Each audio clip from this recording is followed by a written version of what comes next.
Bismillahirrahmanirrahim. Assalamualaikum warahmatullahi wabarakatuh. Bagaimana kabarnya anak-anakku yang dirahmati Allah Subhanahu wa taala?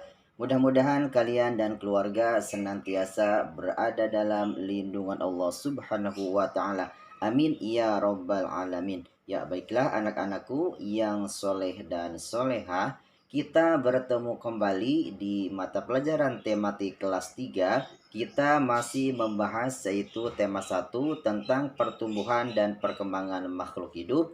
Kita sudah memasuki di subtema yang kedua yaitu mengenal pertumbuhan dan perkembangan manusia. Adapun sekarang kita akan membahas di pembelajaran 5 dan 6. Ya, namun sebelum kita masuk ke pembelajaran yang lebih jauh, mari kita sama-sama berdoa terlebih dahulu. Allahumma inni as'aluka ilman nafi'an wa rizqan thayyiban wa amalan muttaqabbalan. Amin ya rabbal alamin. Ya, baiklah anak-anakku yang dirahmati Allah Subhanahu wa taala, seperti yang telah kita ketahui bersama bahwasanya Allah Subhanahu wa taala menciptakan manusia dengan beraneka ragam. Nah, kemudian keanekaragaman tersebut diantaranya, nah misalkan yaitu ada yang beraneka ragam wajahnya. Ya, walaupun misalkan kalian di rumah kakak beradik, satu ayah, satu ibu, pasti ya wajahnya tidak sama, tidak mirip walaupun itu anak yang kembar. Kemudian yang kedua adalah itu keanekaragam rambut. Misalnya ada yang rambutnya ikal, ada yang rambutnya keriting, ada juga yang rambutnya lurus. Kemudian yang ketiga yaitu bentuk tubuhnya, yaitu ada yang tubuhnya gemuk, ada yang kurus, ada yang tinggi dan ada yang pendek. Kemudian perbedaan atau keanekaragaman yang selanjutnya itu adalah perbedaan kemampuan. Ya, misalkan misalkan di kelas ataupun di rumah kalian atau di keluarga kalian, ya kemampuan misalkan ada anak yang kemampuan menghafalnya cepat, ada juga yang kemampuan menghafalnya lambat. Nah, kemudian ada juga misalkan ketika mengerjakan soal dia cepat atau gampang, ada juga yang lambat. Nah, itu karena perbedaan kemampuan. Kemudian yang kelima itu adalah keanekaragaman dalam hal kesukaan. Nah, misalkan dalam olahraga ada yang hobinya main bola, ada yang hobinya apalagi misalkan badminton. Nah, kemudian dalam hal makanan, misalkan ada yang suka makan telur, ada yang suka makan mie dan sebagainya. Nah, dari sisi kesukaan itu misalkan ada juga yang perbedaan suka masalah rekreasi. Ada yang suka ke pantai, yang lainnya ke gunung dan sebagainya. Ya, baiklah, anakku yang dirahmati Allah Subhanahu wa taala, itulah keanekaragaman ya dalam kehidupan sehari-hari. Nah, sekarang kita akan lanjutkan. Nah, setelah kita tadi mengetahui bahwasanya Allah Subhanahu wa taala menciptakan manusia itu dengan keanekaragaman. Nah, sekarang bagaimana sikap kita terhadap keberagaman tersebut? Jadi bagaimana kita menyikapi keberagaman tersebut? Nah, yang pertama adalah bahwasanya kita harus saling menghargai.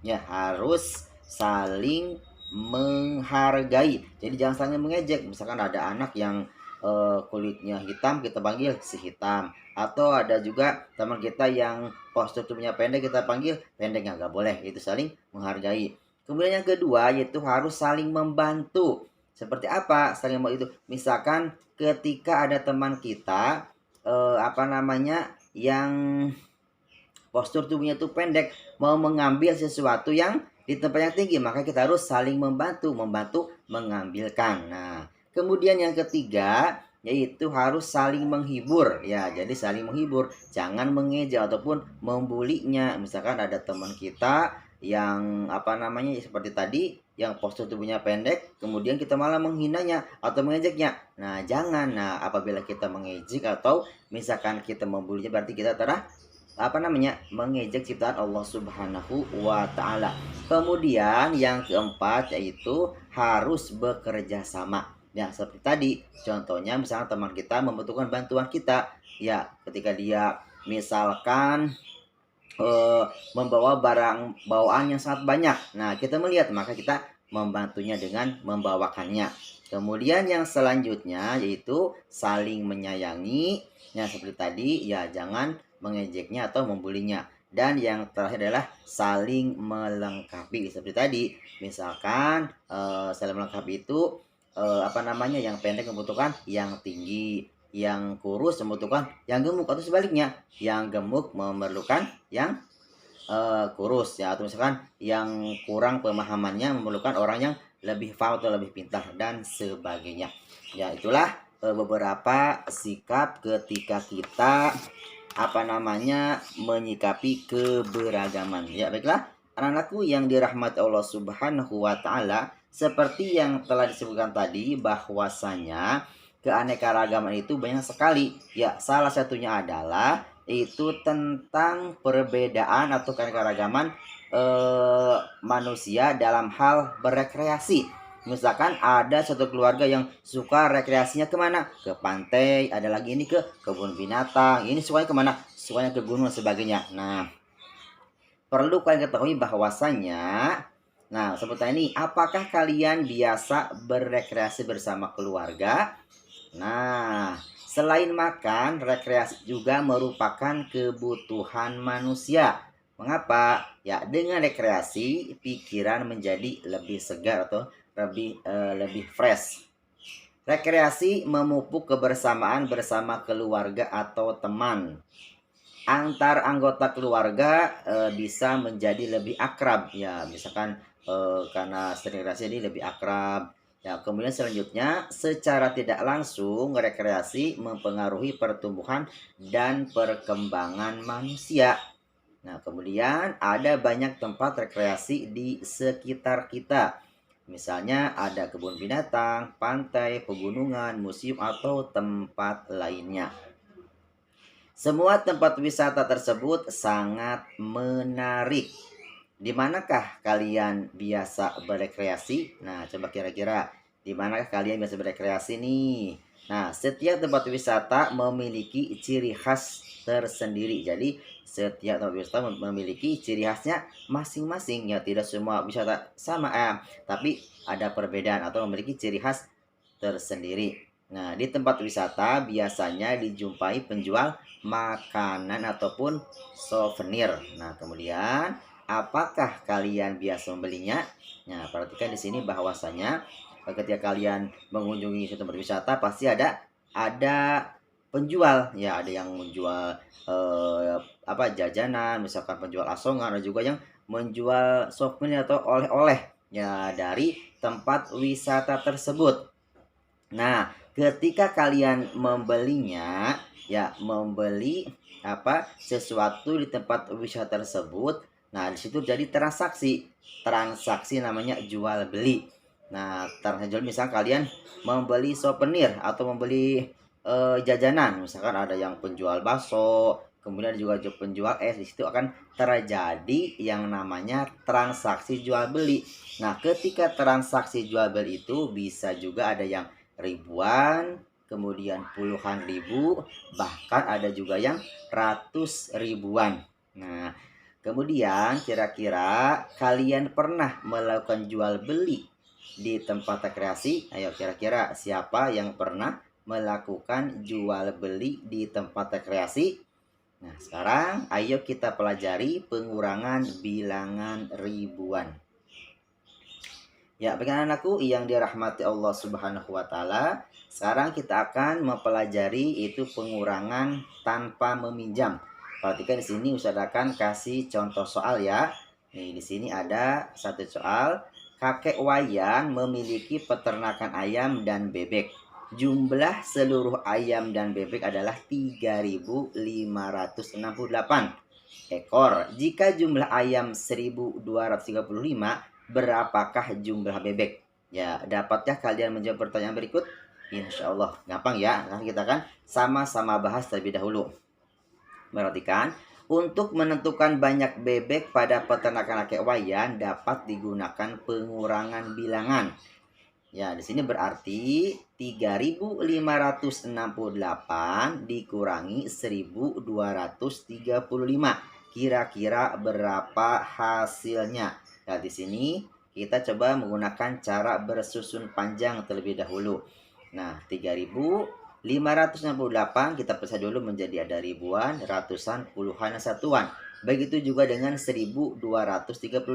Kita pecah menjadi ribuan, ratusan, puluhan, dan satuan. Baru kita kurangin. Ya, seperti biasa, kita mengurangi dari belakang ya. Ya, di sini ada 8 dikurangi 5 hasilnya 3. Kemudian 60 dikurangi 30 hasilnya 30. Kemudian 500 dikurangi 200 hasilnya 300. Kemudian yang 3000 dikurangi 1000 hasilnya 2000. Nah, jadi kira-kira hasilnya adalah 2333. Nah, jadi 3568 dikurangi 1235 sama dengan 2333. Ya, baik anak-anakku yang dirahmati Allah Subhanahu wa taala. Sekarang kita coba menggunakan cara bersusun pendek. Ini lebih mudah ya. Nah, 3.568 dikurangi 1.235 kita kurangi seperti biasa. 8 kurangi 5 hasilnya 3, 6 kurangi 3 hasilnya 3, 5 kurangi 2 hasilnya 3, dan 3 dikurangi 1 hasilnya 2. Ya, hasilnya sama ya. Nah, itu 3.568 dikurangi 1.235 sama dengan 2.333. Nah, itulah itu belajar pengurangan tanpa meminjam. Nah, sekarang kita coba yang kedua, yaitu belajar pengurangan dengan teknik meminjam. Nah, di sini usah kasih contoh soal dulu. Nah, pengurangan dengan 1 kali meminjam dulu. Nah, jadi pengurangan dengan teknik meminjam, ada pengurangan dengan 1 kali meminjam, 2 kali meminjam, dan 3 kali meminjam. Sekarang kita akan bahas satu persatu. Yang pertama itu pengurangan dengan 1 kali meminjam. Nah, contoh soal, seorang pedagang buah memiliki 2 keranjang salak. Keranjang pertama berisi 5.434 salak. Keranjang kedua berisi 2.216 salak. Nah, kemudian berapakah selisih banyaknya salak pada keranjang pertama dan kedua? Nah, di sini salak pada keranjang pertama berjumlah 5.434 buah, sedangkan salak pada keranjang kedua berjumlah 2.216 buah. Nah, sekarang berarti selisihnya adalah 5.434 dikurangi 2.216. Kira-kira berapa? Nah, sekarang kita akan coba. Kalian dapat menghitung selisih tersebut dengan cara bersusun pendek. Perhatikan di sini. Nah, 5.434 ya kita kurangi dengan 2.216. Ya, perhatikan di sini. Ya, 4 dikurangi 6 hasilnya berapa? Nanti ya kita akan terangkan. Kemudian 3 dikurangi 1, 4 dikurangi 2, dan 5 dikurangi 2. Ya, jadi selisihnya adalah, perhatikan berapa? Ya, selisih antara 5.434 dan 2.200 adalah 3.218. Nah, seperti apa caranya? Di sini kita terangkan ya. Yang pertama, bahwasanya satuan itu 4 dikurangi 6 itu tidak dapat atau tidak bisa. Maka kita pinjam 1 ke mana? Pinjam 1 ke puluhan di sini ya. Sehingga 10 plus 4 sama dengan 14. Ya, kita kurangi 14 dikurangi 6 sama dengan 8. Tulis 8 di sini 8 ya.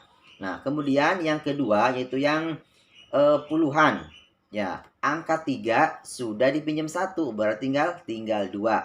Berarti 2 dikurangi 1 hasilnya 1, tulis 1. Kemudian yang ketiga yang ratusan, yaitu yang angka 4, yaitu yang 400-an itu dikurangi 2 sama dengan 2, tulis angka 2. Dan yang keempat, yang ribuan itu angka 5 dikurangi 2 sama dengan 3, tulis berapa? 3. Jadi hasilnya yaitu 3.218. Itulah cara pengurangan dengan teknik 1 kali meminjam. Ya, insya Allah kalian bisa memahaminya.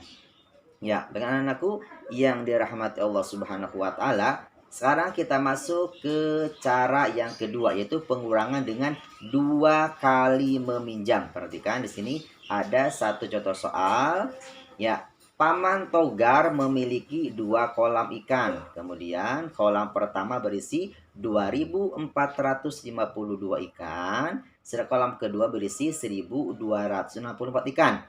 Nah, berapakah selisih ikan di kedua kolam tersebut? Nah, kita coba kerjakan. Kolam ikan pertama adalah 2.452 ikan. Kemudian kolam yang kedua 1.264 ikan. Nah, jadi berarti selisihnya adalah 2.452 dikurangi 1.264. Kira-kira berapa ya? Yuk kita kerjakan sama-sama. Kalian dapat menghitung selisih tersebut dengan cara bersusun pendek. Ingat ya, yaitu pengurangan dengan dua kali meminjam. Seperti di sini. Nah, di sini ada bilangan 2.452 dikurangi 1.264. Kira-kira berapa nih? Nah, kita lihat di sini seperti biasa dari kanan dulu. Ya, perhatikan nanti Ustaz akan terangkan caranya ya. Nah, ini contohnya.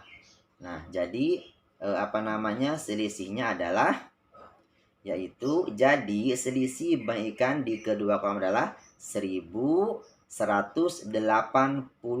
Bagaimana caranya nih?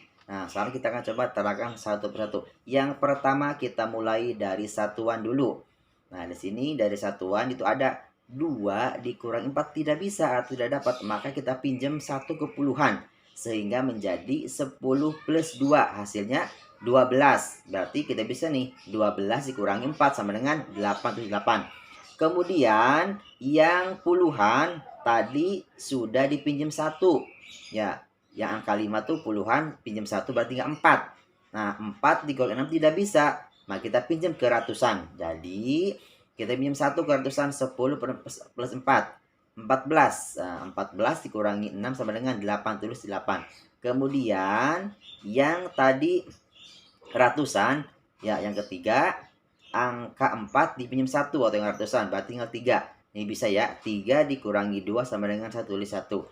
Dan yang keempat, yang ribuan, yaitu 2 dikurangi 1 sama dengan 1, tulis 1. Jadi hasilnya yaitu 2.452 dikurangi 1.264 adalah 1.188. Nah, itulah cara pengurangan dengan dua kali meminjam. Nah, sekarang kita masuk ke cara yang ketiga, itu adalah pengurangan dengan 3 kali meminjam. Ya, perhatikan kita akan belajar yaitu teknik pengurangan dengan 3 kali meminjam. Seperti biasa, di sini ada satu soal. Ya, ibu berbelanja ke pasar, ia membeli 2 kg bawang putih. Ana mencoba menghitung bawang putih yang dibeli ibu. Banyaknya bawang putih itu adalah 2.342 butir. Ibu menyisihkan 455 butir bawang putih untuk memasak. Berapa sisa bawang putih ibu? Sekarang kita coba akan bahas sama-sama ya. Nah, di sini bawang putih yang dibeli ibu adalah 2.342. Kemudian digunakan untuk memasak 455. Ya, berarti selisihnya adalah 2.342 dikurangi 455. Kira-kira berapa? Nah, di sini kalian dapat menghitung selisih tersebut dengan cara bersusun pendek. Seperti di sini, ya 2.342 dikurangi 455 sama dengan, kita turun di sini ya. Nanti kita terangkan caranya. Nah, di sini jadi hasilnya adalah ya, bawang putih yang terisi adalah 1.887. Dari mana Ustaz? Caranya bagaimana? Nah, caranya yang pertama dari kanan dulu ya, satuan.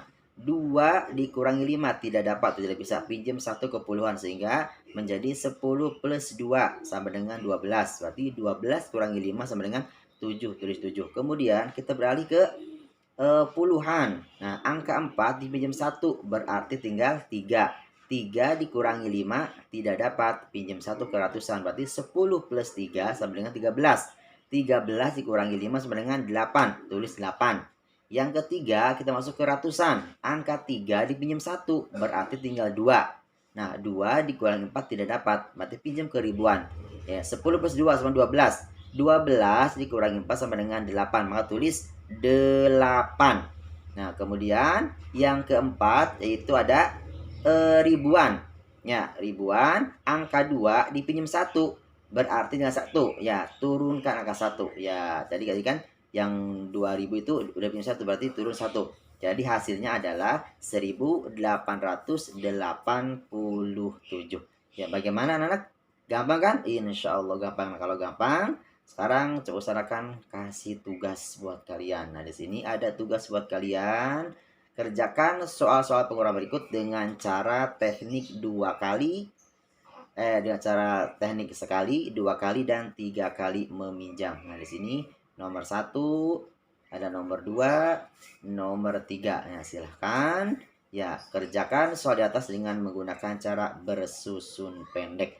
Ya, karena anakku yang dirahmati Allah Subhanahu wa taala, ya kita sudah menyelesaikan teknik pengurangan dengan cara 1 kali, 2 kali, dan 3 kali meminjam. Ya, perhatikan di sini. Pada pagi dan siang hari kalian tentu banyak melakukan aktivitas fisik. Ya, apakah yang kalian rasakan setelah melakukan aktivitas fisik? Ya, pasti ada yang lelah, ngantuk, capek, dan sebagainya. Kalian tentu merasa lelah ya. Kemudian kalian perlu istirahat. Nah, di sini istirahat yang paling baik adalah tidur. Ya, perhatikan, pada malam hari belajarlah untuk persiapan besok pagi. Ya, apalagi kita sebagai umat muslim ya, jangan sampai sholat subuhnya kesiangan. Nah, setelah selesai belajar, cepatlah tidur. Nah, kira-kira aktivitas apakah yang kalian lakukan sebelum tidur? Ayo, kira-kira aktivitas apakah yang kalian lakukan sebelum tidur? Sekarang silakan terangkan beberapa adab-adab sebelum tidur. Nah, di sini adab-adab sebelum tidur. Yang pertama adalah bahwasanya tidur dalam keadaan berwudu. Jadi sebelum tidur kita harus berwudu terlebih dahulu. Nah, sebagaimana kata Rasulullah SAW, jika kamu mendatangi tempat tidurmu, maka wudulah seperti wudu sholat. Lalu berbaringlah pada sisi kanan badanmu. Kemudian yang kedua yaitu adalah tidur berbaring pada sisi kanan. Mengapa demikian? Ya, karena ya ini menurut Ibnu Qayyim bahwasanya manfaatnya itu tidur berbaring pada sisi kanan dianjurkan dalam Islam agar seseorang tidak kesusahan untuk bangun sholat malam. Kemudian yang ketiga yaitu meniup kedua telapak tangan sambil membaca surah Al-Ikhlas, kemudian Al-Falaq, dan juga An-Nas. Ya, jadi sebelum tidur jangan lupa membaca 3 kul itu Al-Ikhlas, Al-Falaq, dan An-Nas. Kemudian yang keempat yaitu membaca ayat kursi sebelum tidur. Ya, kemudian yang kelima yaitu membaca doa sebelum tidur, itu bismika Allahumma amutu wa ahya. Ya, jadi jangan lupa baca doa sebelum tidur itu bismika Allahumma amutu wa ahya. Dan yang terakhir yang keenam adalah itu sebisa mungkin membiasakan tidur di awal malam atau tidak sering begadang jika tidak ada kepentingan yang bermanfaat. Sebagaimana Rasulullah SAW bahwasanya Rasulullah SAW membenci tidur sebelum sholat isya dan mengobrol-ngobrol setelahnya. Jadi setelah sholat isya tidur di awal malam agar bisa bangun untuk sholat malam dan sholat subuh tidak kesiangan. Itulah beberapa adab-adab sebelum tidur.